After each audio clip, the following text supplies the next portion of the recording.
तो देखिए next theorem है हमारा कन्वर्स ऑफ बीपीटी। जितना इंपॉर्टेंट बीपीटी है उतना ही इंपॉर्टेंट कन्वर्स है उसका। और आपको अगर ध्यान हो, आपने चेक किया हो, तो लास्ट ईयर भी ये क्वेश्चन आ चुका है और ये भी उन्हीं क्वेश्चंस में से एक है जो रिपीटेडली आपके एग्जाम में पूछा जा रहा है। तो बीपीटी का कन्वर्स क्लास 10 सीबीएसई मैथ्स के लिए सबसे ज़्यादा इंपॉर्टेंट है। जितना बीपीटी उतना ही कन्वर्स। कन्वर्स में उसने क्या कहा, क्वेश्चन देख लेते हैं। If a line divides any two sides of a triangle in the same ratio.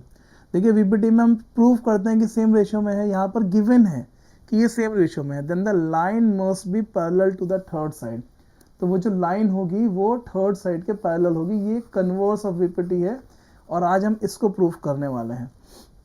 तो देखिए उसने जो कहा है उसको ड्रॉ कर लेते हैं। उसने कहा एक ट्राइंगल है आपके पास, और लेट अस से कि इसका नाम है ए बी सी। एक ट्राइंगल ले लिया। उसने कहा कि if a line divides any two sides of a triangle in the same ratio. यहाँ पर ऐसे एक लाइन हमने ड्रॉ कर दी जिसका नाम हमने रख लिया डी ई। थोड़ा सा नीचे कर लेते हैं इसको ताकि दूसरी लाइन भी इजीली हम लोग बना पाए। ऐसे कर लेते हैं, मान लो ये डी ई है, ठीक है। तो डी ई जो है वो सेम रेशियो में डिवाइड करती है। तो डैट मीन्स टू से कि जो ट्राइंगल ए बी सी है, एक तो ये गिवन हो गया, दूसरा उसने ये दिया कि A D upon D B and A E upon E C जो है ये गिवन है। ओके, तो हमें प्रूफ ये करना है कि ये जो लाइन है डी ई, आपकी जो डी ई लाइन है ये पैरेलल होगी बी सी के। ये आपको प्रूफ करना है। ओके, तो हम क्या करते हैं, इस क्वेश्चन को थोड़ा सा कॉन्ट्राडिक्शन से प्रूफ करने की कोशिश करते हैं। ठीक, आप क्या करो कि लेट कर लो कि D E is not parallel to, D E is not parallel. Contradiction का मतलब जो वो कह रहा है उसके उल्टे चलते हैं। Not parallel to B C, कि डी ई पैरेलल है ही नहीं, और बट हम ये मान लेते हैं कि कोई और लाइन है जो इसके पैरेलल है, और मैंने उसको मान लिया, लेट अस सपोज यहाँ से एक ऐसे ले लिया। ये देखिए मानने की बात है, ऐसा नहीं है कि है।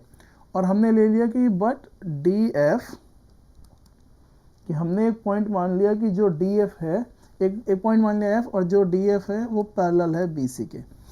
अब हम बीपीटी का ही यूज़ करेंगे। बीपीटी ने हमें क्या कहा कि F D F is parallel to B C. अगर डी एफ बी सी के पैरेलल है तो इसका मतलब ये होता है कि A D upon D B ये इक्वल होगा A F upon F C के। बिल्कुल सही है, बाय बीपीटी फर्स्ट थ्योरम यही तो सिखाती है हमें कि अगर लाइन पैरेलल है तो ये। बट उसने तो हमें कुछ और दे दिया। उसने कहा कि A D upon D B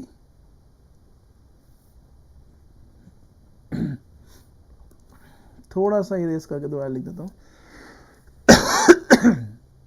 कि but A D upon D B is equals to होगा A E upon E C. It is given. अब देखिए दो कॉन्ट्राडिक्टरी बातें हो रही हैं।